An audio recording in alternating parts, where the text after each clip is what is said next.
Have you ever wanted to write an informational introduction so good that your reader is super excited to learn more and they just can't wait to learn more?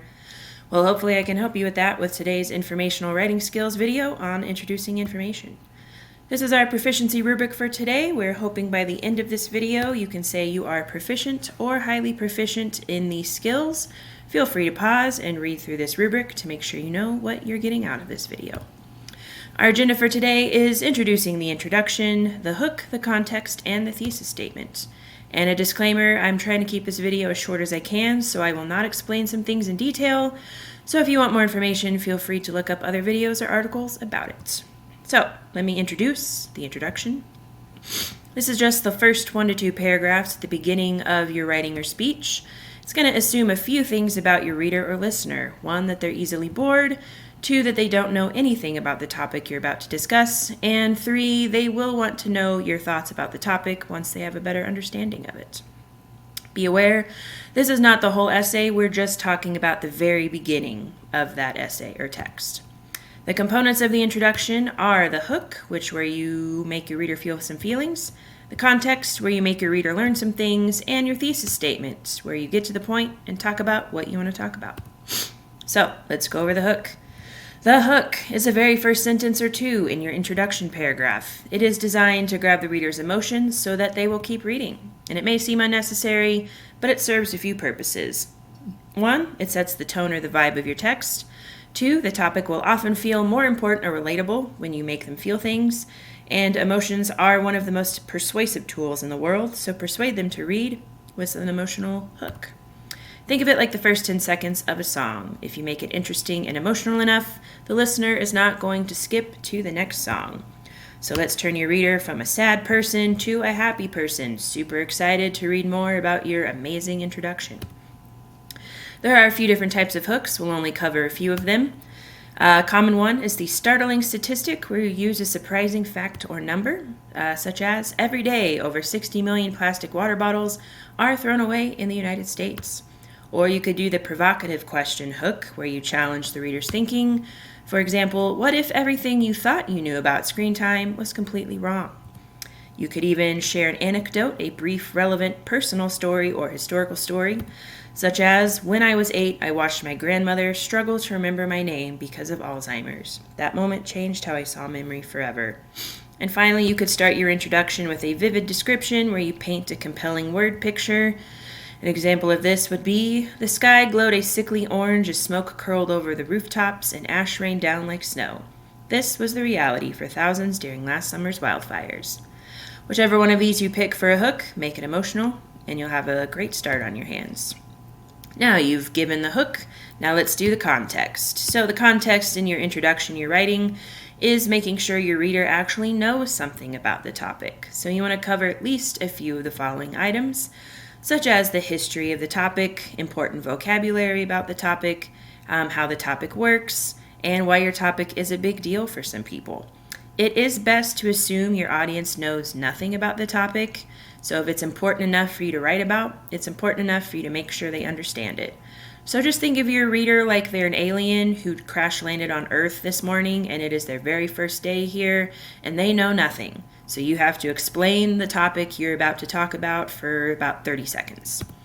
So let's look at what a context within an introduction looks like. Our example says, solar energy is the power we get from sunlight, captured by solar panels and turned into electricity. While the concept has existed for years, it wasn't until the 1950s that working solar cells were invented. Solar panels work by turning sunlight into energy that can power homes and buildings. Many people see solar energy as a big deal because it's a clean, renewable alternative to fossil fuels. So notice in this context, we did define the phrase solar energy because it looks like we'll be using this a lot in the writing. There's a brief history of the topic about how the cells were developed in the 1950s. We explained how the concept works by turning sunlight into energy and highlighted the significance that it's seen as a cleaner alternative to fossil fuels.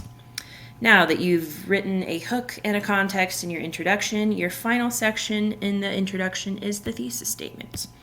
It is the 1 to 2 sentences explaining what the reader will learn by the end of your writing.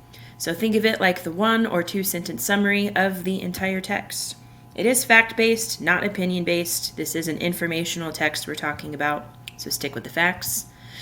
The thesis statement is super important. It is the foundation of your entire writing, because the rest of your writing is either providing evidence to support it, explaining why it's important or valid, and then showing how the audience should change their actions or beliefs to align with it. So pretty darn important. Every other sentence is referring back to that thesis statement.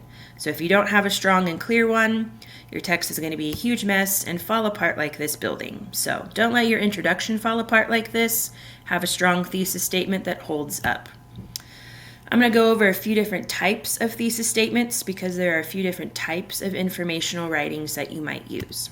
For example, if you're writing a problem solution text where you're presenting a problem and then providing a potential solution, generally your thesis statements will talk about the problem and then the solution. For example, plastic pollution is harming marine life, but stronger recycling programs and plastic bans can help reduce the damage. Now, maybe you're writing something where you're comparing and contrasting two things together.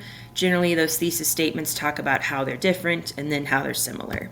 For example, while public school and homeschooling offer very different learning environments, both can lead to academic success depending on the student's needs.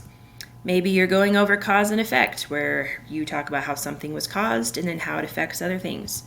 Thesis statements are normally formatted where you say this cause or issue can lead to this effect. For example, the thesis statement might look like, too much screen time can lead to sleep problems, lower grades, and higher anxiety in teens. Now, if you're doing a chronological, sequential text where you're explaining a historical event from the first event to the last event, generally those thesis statements will talk about this thing started this way and then ended this way.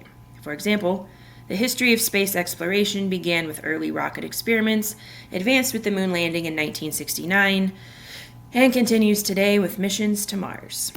Or finally, you could just be doing the descriptive writing where you're describing how a thing has a few important details. So that example thesis statement might look like, the Amazon rainforest is one of the most breathtaking places on Earth, filled with towering trees, rare wildlife, and constant sounds of nature. So let's look at an example of a whole introduction paragraph with all three parts so we can point out what those look like together. I'm not going to read this whole thing out loud, so feel free to pause and read through this yourself. Hello, welcome back. Let's say that this is the hook. It is the very first sentence, which it should be.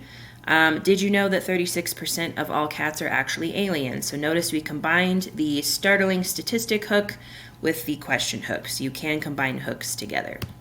This whole big middle part should be the biggest part of your introduction anyway, is the context. Remember, we're explaining this topic like people don't know about it, which in this fake fact version of this introduction, nobody knows about this.